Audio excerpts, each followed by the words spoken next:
इस वीडियो में हम डिराइव करेंगे integrated rate equation for zero order reaction. तो मैंने माना कि एक रिएक्शन है यहाँ पर A is equal to p product, तो यहाँ पर ये हो गई एक जीरो ऑर्डर रिएक्शन।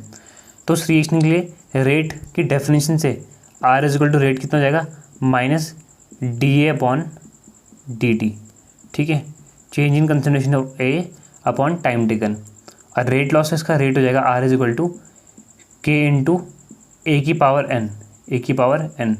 यहाँ पर N क्या होता है ऑर्डर ऑफ रिएक्शन, और एक जीरो ऑर्डर रिएक्शन है तो मतलब इसके लिए N इज इक्वल टू हो जाएगा ज़ीरो, तो यहाँ पर A की पावर हो गई ज़ीरो। अब इन दोनों इक्वेशन को हम कंबाइन कर लेंगे तो यहाँ पर हो जाएगा minus DA upon DT is equal to K into A की पावर ज़ीरो। नंबर की power zero is equal to क्या होता है वन होता है, टू की power zero is equal to one, three की power zero is equal to one, तो यहाँ पर A की power zero is equal to हो जाएगा वन, तो K into one is equal to K। तो ये आ गया आपका DA upon DT is equal to K। अब हम DT को K के साथ लेके जाएंगे तो यहाँ पर हो जाएगा DA is equal to K into DT।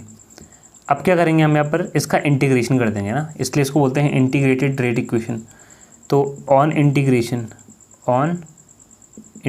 तो यहाँ पर इंटीग्रेशन कर देंगे, तो integration of DA upon is equal to K into integration of DT।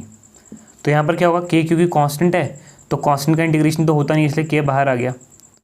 अब integration of dx is equal to हो जाता है x, integration of dy is equal to हो जाता है y, तो integration of dA is equal to हो जाएगा आपका यहाँ पर a, और जो माइनस साइन था वो यहाँ पर ऐसे ही आ जाएगा, तो minus a is equal to K into और dt का इंटीग्रेशन हो जाएगा यहाँ पर t। अब जब इंटीग्रेशन होता है तो इक्वेशन में एक इंटीग्रेशन कांस्टेंट ऐड हो जाता है, तो यहाँ पर एक इंटीग्रेशन कांस्टेंट आ गया, तो आई है यहाँ पर इंटीग्रेशन कांस्टेंट। अब हम क्या करेंगे t और a की कुछ वैल्यू पे i की वैल्यू निकालेंगे और इस इक्वेशन में पुट कर देंगे।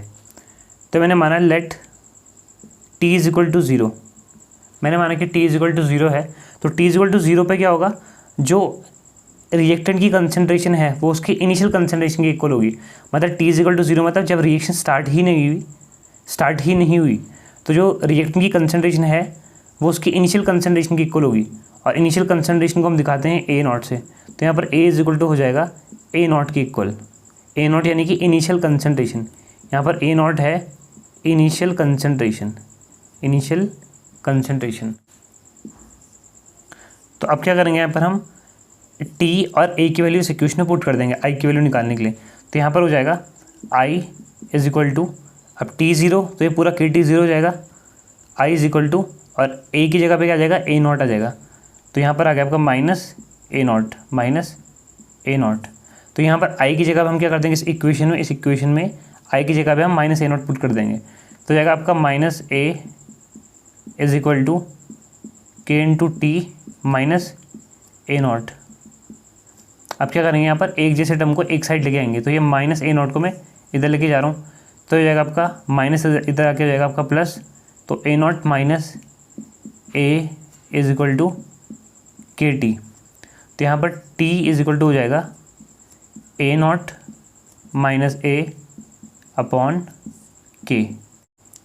तो ये हो जाएगा आपका integrated rate equation for zero order reaction. T is equal to A naught minus A upon K, जहाँ पर A नॉट है रिएक्टेंट की इनिशियल कंसंट्रेशन, A है कंसंट्रेशन एट टाइम T और K है यहाँ पर रेट कांस्टेंट। अब बात करते हैं T हाफ की, यानी कि हाफ टाइम की, मतलब कि रिएक्शन हाफ 50% कंप्लीट होने में कितना टाइम लेगी। तो रिएक्शन जब 50% कंप्लीट हो जाएगी तो जब रिएक्टेंट की कंसंट्रेशन उसके इनिशियल कंसंट्रेशन के आधी रह जाती है तो ऐसा माना जाता है कि रिएक्शन क्या हो गई है, आधी कंप्लीट हो गई है। तो किसी भी रिएक्टेंट की कंसंट्रेशन को उसकी इनिशियल कंसंट्रेशन के हाफ पहुंचने में जितना टाइम लगता है उसको कहते हैं उसका हाफ टाइम। यानी कि जब क्या हो जाएगा, जब आपका A है यानी कि कंसंट्रेशन एट टाइम T, वो इनिशियल कंसंट्रेशन यानी कि A नॉट का क्या होगा हाफ होगा, उसको कहेंगे हाफ टाइम। मतलब कि मान लो कि कोई रिएक्टेंट है A जो कि P प्रोडक्ट में चेंज हो रहा है, तो मान लो मैंने स्टार्टिंग में A का 50 मोल पर लीटर लिया था, ठीक है, तो होगा क्या कि A का धीरे धीरे टाइम के साथ कंसंट्रेशन घटेगी, वो P प्रोडक्ट में चेंज होगा, तो मान लो 50 था, फिर 40 हुआ, फिर 30 हुआ, फिर 25 हुआ। तो 50 से 25 होने में इसकी कंसंट्रेशन, ए की कंसंट्रेशन 50 से 25 होने में जितना टाइम लगता है उसी को कहते हैं इस रिएक्शन का हाफ टाइम। ठीक है, तो उस समय क्या होगा, जो ए होगा वो क्या हो जाएगा, वो हाफ हो जाएगा इनिशियल कंसंट्रेशन के, यानी कि 50 के। तो जब ए नॉट का हाफ हो जाएगा तो उसको कहेंगे हम हाफ टाइम। तो इस इक्वेशन में हम क्या करेंगे, A is equal to A naught by 2 रख देंगे। तो यहाँ पर क्या होगा, टी इज इक्वल टू, यहाँ पर हो गया आपका ए नॉट माइनस ए की जगह हम रख देंगे यहाँ पर ए नॉट बाई 2। तो यहाँ पर हो जाएगा आपका ए नॉट बाई 2 अपॉन के।